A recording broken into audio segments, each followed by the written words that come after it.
திருப்பதி திருமலை தேவஸ்தானம் update. Tirupati Thirumalai தேவஸ்தானம் ஒரு வருஷத்துக்கு எவ்வளோ செலவு பண்ணுறாங்க அப்படின்னு கேட்டோம்னா ரொம்ப ஆச்சரியமாக இருக்கும்.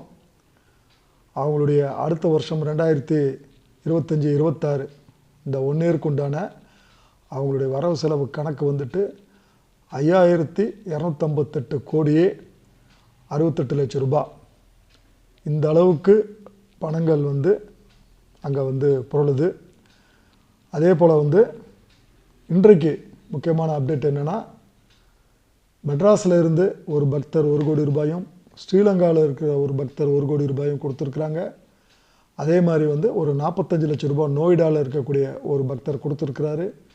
ஸோ திருப்பதி கோயிலுக்கு டொனேஷன் கொடுக்குறவங்களுடைய எண்ணிக்கை அதிகமாகிட்டு வருது. இது ஒரு ஆன்மீக வளர்ச்சியை தான் காட்டுது.